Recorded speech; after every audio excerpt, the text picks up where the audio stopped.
Leda. Why don't you give our listeners a quick introduction about, where are you from, what you've worked on, and, just generally what you've been up to?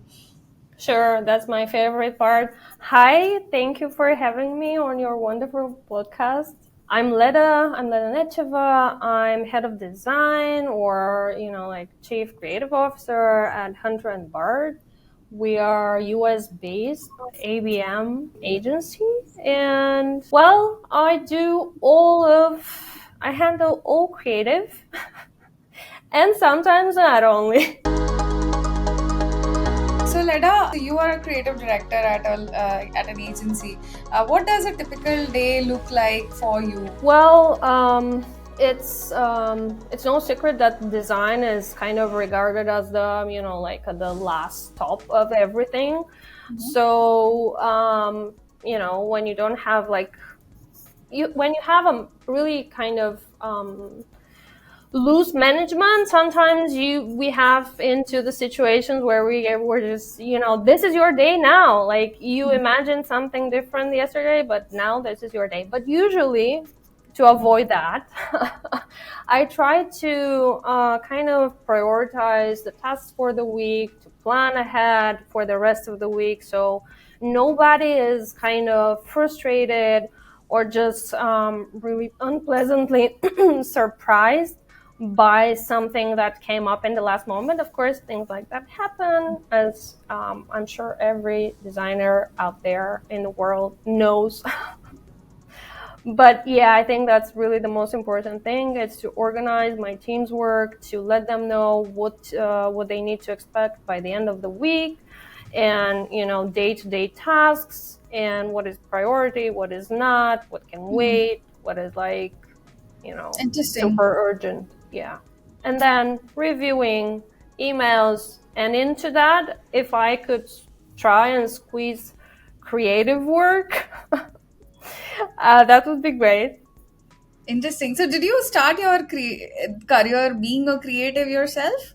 Yeah. I started being a designer, and I've been working for the past, I don't know how many years, like 12, 13 years. And I started being a designer, of course.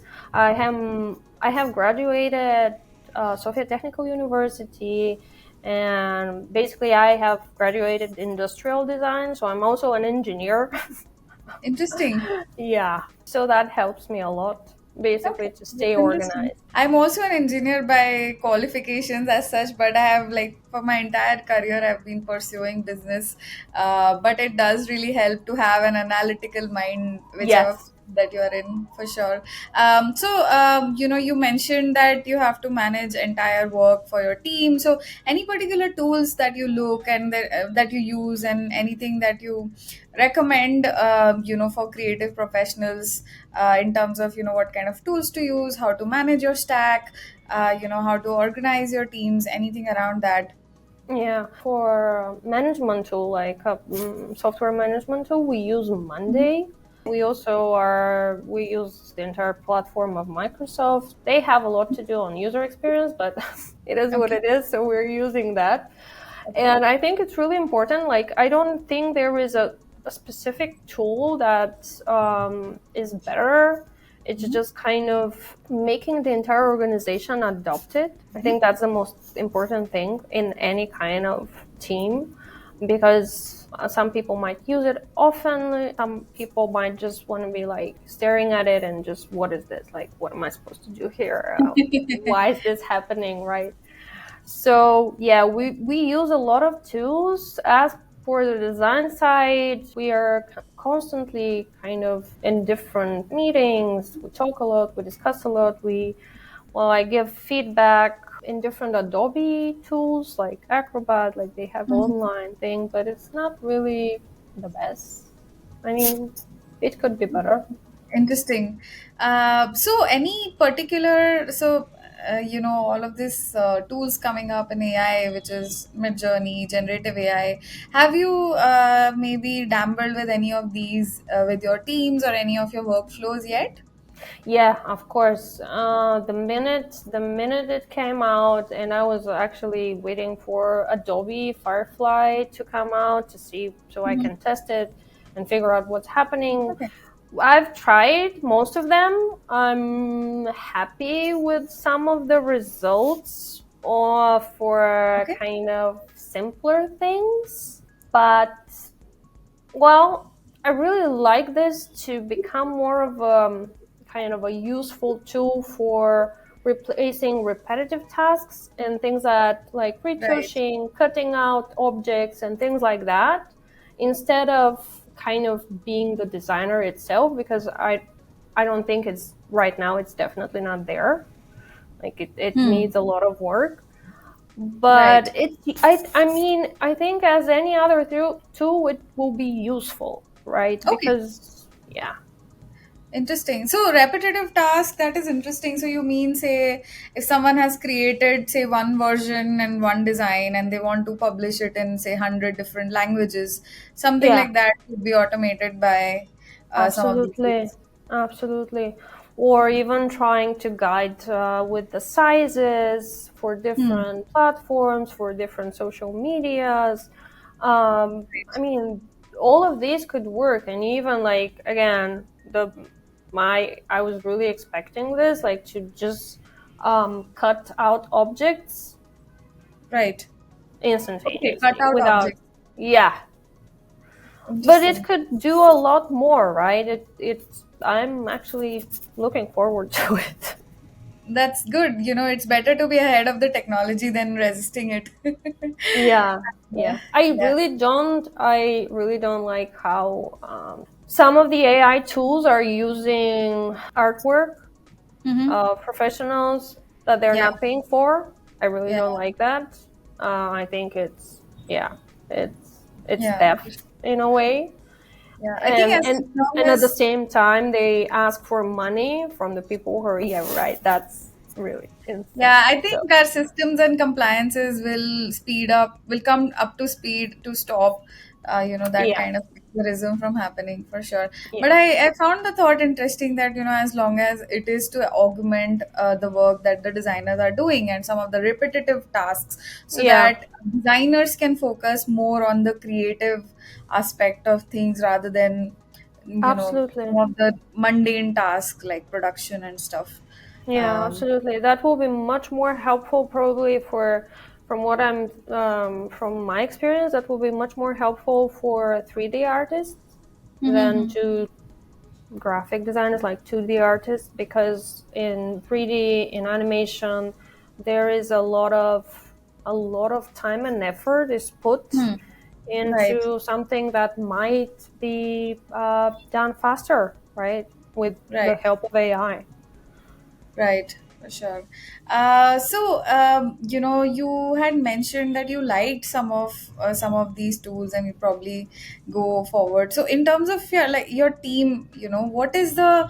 I want to know about two aspects, like being in B2B agency. What is the nature of creatives that are produced by your team? Like, is it more on the social media side? Is it more for like sales documentation? I'm just curious in terms of what you call creative. What makes most of your assets? And secondly, how does your team looks like typically what is your organization looks like? Well, for B2B, it's more of there are a little bit of kind of really well defined lines of what Mm-hmm. is appropriate and what is not appropriate, what is kind of aligning with brand guidelines and what is Mm-hmm. not.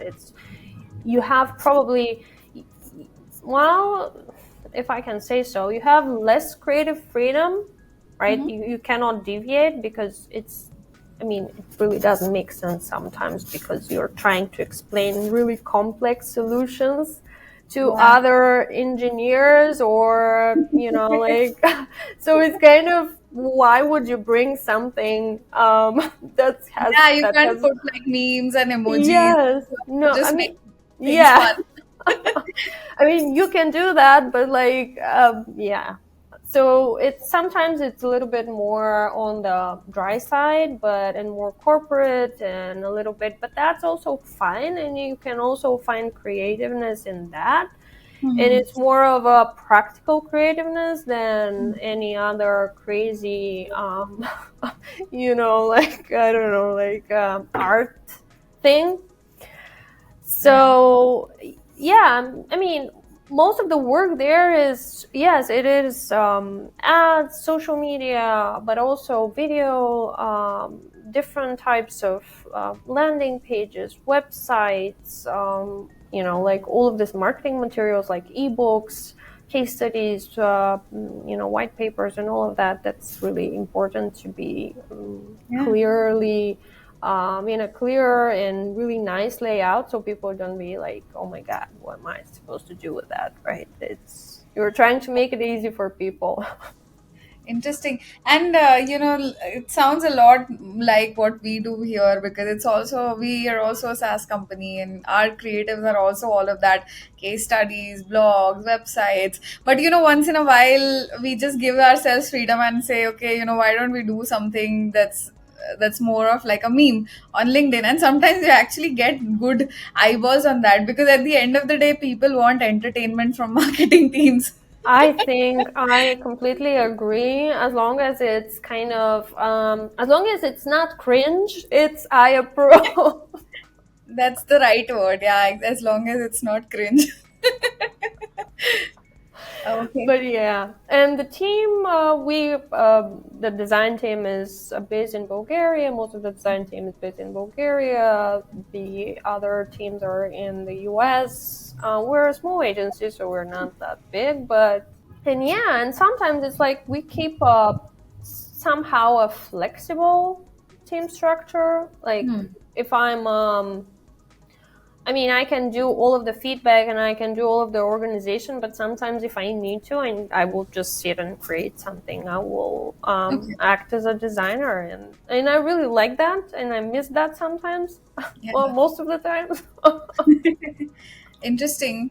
So, Leda, you mentioned that you have teams here in Bulgaria and then also in the US. So, any insights into like how to manage teams if they are across time zones? Like any processes that you've implemented to make sure your deliveries are on time? Any insights for creative leaders who have professionals working across time zones on how to set up processes for such teams to work more efficiently? Well, as I'm telling to my team and the entire company team, I really like this saying, like, proper planning prevents poor performance. So for me, it's really, really important to be clear on what needs to be done. I really like to have it somewhere written out, Mm-hmm. and like on black and white, or white and black, doesn't matter, the UI side. But I really want it somewhere. I really want to have a kind of written diary of where each task and project is. So Mm-hmm. that's why I think this kind of project management tools are really, really important. I think an organization nowadays, it cannot exist without them. It cannot be efficient enough, and it cannot be competitive enough, right? Because everything is time, and sometimes you need to do something really quick, but there's a lot of resources that you don't have at this moment, and maybe the people in the different time zone will have to adjust and have to contact someone. So everything needs to be written out somewhere where everyone has access, Hmm. so everyone knows what's happening with each project or with each task, and they're not like calling in the middle of the night someone and Absolutely. just, what Yeah. is happening with this? Well, I mean, it's there, right? It's, and you kind of, you can sleep tight. Yeah. So you do all of this documentation process on Monday.com? Yeah, we Okay. use Monday, but I mean, for me, it's really not. For me, it's all about. Monday has some lags, and it's really not probably the best thing. Yeah, mm, I Yeah. have a lot of feedback for them, but yeah, I am in touch with one of their team members. Maybe I'll ask them to get in. with you. It's a platform that we also have used in the past, and we also really like it, except for some use cases. But yeah, nothing Yes, against exactly. them. But yes. Yeah, yeah, no, no, of course not. But I really like, I mean, I can use everything. I can use Word documents, as long as as long as it's guaranteed that people will read it, right? Mhm. For me Right. it really doesn't matter, but I really insist on, definitely on all of the project that I'm working on, to we Mhm. have a diary and we have a log, like what is happening when someone does something. I know it's kind of, for some people it's like, oh, but I have to do this and then I have to log it in. Well, yes, but this will save you time and money and effort and everything, so you need to learn it now. Right. Nice, interesting. And so we talked about AI a little bit and repetitive tasks. So if you had to maybe pick one task that you do on an everyday that could be automated for you, what would that be? Mm-hmm. Well, I passionately hate emails, like back and forth emails with long threads. I really, sometimes I cannot even find what I'm looking for in the thread because someone else replied, and then I cannot like see the information from the other person that I'm interested in. So Mhm. I would love there is some kind of stake, if there is a way to automate and gather every stakeholder feedback into one Mhm. place, so I don't have to be like, what is happening? Did this person reply? Like, this is where we're going to give the feedback, Mhm. and we're going to write it there. We're not going to use emails, Slack, whatever, like, because it's sometimes it's so chaotic that you're like, I really don't know what is the channel of communication anymore. So and it takes a lot of time, right? It takes a lot of Yeah. time. Yeah, I mean, I don't want to pluck Artwork Flow at this point, but that's exactly what our suite is built for. I did not want to do that, but yeah, I mean, in the Well, we platform. can, yeah. Well, I think that's really important, and I think that it's the biggest amount of frustration is to just constantly go after someone and be like, but please give me the feedback, or please give me that photo or something like that. And I'm like, it's been a week, we need to launch a campaign tomorrow. Like, what is happening? Wow, that's interesting. Yeah, I Mm. mean, I'm going to pass that on to my product team. That also gives them some validation that they're doing important work. They are. Keep the good work. Great. So, Leda, this is a like a fun one. So, what is one piece of advice that you would give yourself if you were to restart your journey as a creative professional? Don't. No, I'm Don't. just kidding. Yeah, yeah, like just don't do that. No, I'm kidding. I'm kidding. I really, well, I'm thinking about it, and it's for me as a professional designer and even as a creative, because I think most creative professions are like that. They're always doubtful, and they're kind of always self-criticizing, and kind of insecure, and like, but that's helpful, right? This is good, this helps you grow. But Hmm. at the same time, I would really like if someone gave me the advice that you can also kind of trust your instincts and intuition, and just kind of, you need to trust, you need to believe in yourself. It's a cliche, it's really bad cliche, it's a little bit cringe, I'm sorry about that, but it helps a lot, right? Because it helps a lot to kind of rely on yourself and your judgment Hmm. for any kind of work that you do. I mean, of course, you can say it's really, no, that's really bad, and probably it is, right? But when it's good, you need to be able to acknowledge it. And I think that also kind of gives you strength and helps you move forward. Right, interesting. So, just going back to the processes bit that you talked about, do you also have any kind of like a briefing process set up in your workflow? Do you use like how do you go about that? Because as someone who's worked with creatives myself, I feel that that is very important to get people to what your vision is. What are Yes. your thoughts on? Yes, well, it is important. In well, yesterday actually, we had a discussion with our content writer in his Mhm. grade and all of that. But he needs to do something like for us for the design team, and we need it really, really urgently. And he's like, but I'm not sure. Like, I need to know more. So, yes, I think the most important thing briefing is about like most people rely on, I mean, let's be honest, most people rely on meetings. Again, most people forget what happened in those meetings. Yeah. So it's meeting after meeting to just kind of kind of go back and remember what was happened in the first meeting. And if what happened in the first meeting was kind of written somewhere and like everyone could just go to it, and there would be less meetings in this world. I'm definitely sure about. Interesting. So yeah, Yeah. really really try to give a proper brief, especially for the design team, because I mean, I really kind of value writing, but in writing you can edit something I mean, relatively quickly, but Hmm. in design it's like, oh my god, I have to start all over again, and this will take me another 2 5 I don't know how many hours. Yeah. So I'm kind of really cautious and Hmm. be like, so this is the objective, this is the business goal, this is what we're after.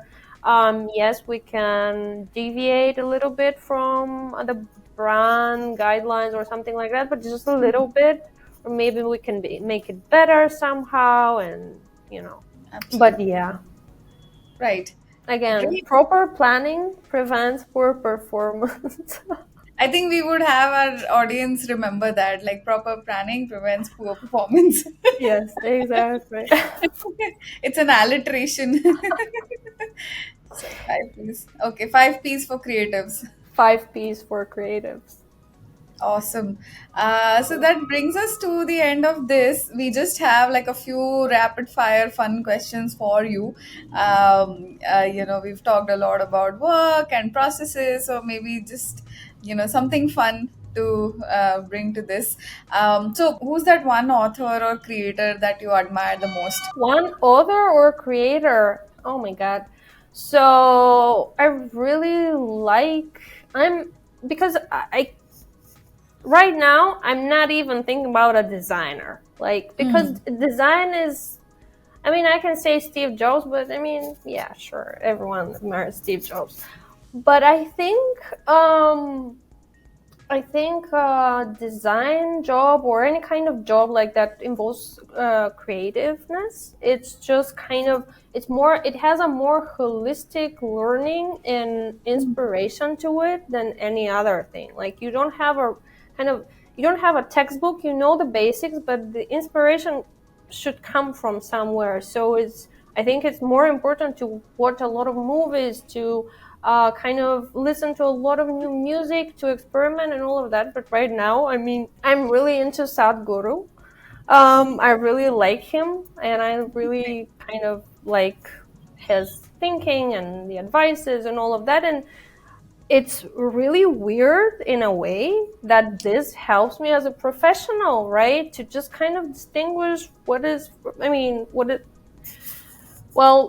to worry about and what not to worry about. And when you Right. figure out what you need to not worry about, then you kind of excel in what you do. Right, And that's very interesting. And it's, as you mentioned, it's an intriguing place to derive your inspiration from as a creative professional. it is even in K dramas and like in different languages, of course. Like, you can just, and of course, I think you have to understand different cultures, right? You Right. cannot just rely on I don't know, like what you're used to, because different cultures put different meanings into even colors. Like, even the color theory, I mean, it's kind of okay for us. Like, for us, I mean, for Europeans and Bulgarians, like, we have a completely different, you know sets of cultural norms that are related with colors. So yeah, Hmm. Right. I think that Interesting. you need to be aware of a lot of things, if I may say, not only designers. Absolutely. If you were to, this is the next question. So, if you were to pick one overused word in the design world, what would that be? Oh, I have like well, the first one is user experience. I mean, I really understand. Okay. User experience is really user experience. It's kind of important, but user experience design, and then the other thing is design thinking. Like design thinking when Design thinking. yes, design thinking. Like when people say design thinking, I'm just kind of okay. What is that? I What do mean, you mean? no, I mean Interesting. what exactly So is design thinking? Like most no, I know what they like what is the meaning they put into it, but I mean it's really you're either thinking vague. or you're not thinking. Like for me it's not a matter of design. That is actually interesting. So you're either thinking or you're not thinking. Design has nothing to do with it. Exactly. I think so. Actually, all kinds of thinking is design thinking. Yes, If you do any exactly. kind of creative problem solving, you have to do design thinking, right? Of course, of course. So it's just call it thinking. It's fine. Everyone will understand you. Right. So, pen and paper or digital notes, what would you pick? Digital notes, Okay. And even if you're a content recordings. strategy Yeah. recordings, yeah, helpful. You're pretty much ahead in the technology curve, Leda. Thank you. Okay. If your design strategy was a movie, what genre would it be? Well, K drama. It would be a K drama. Okay.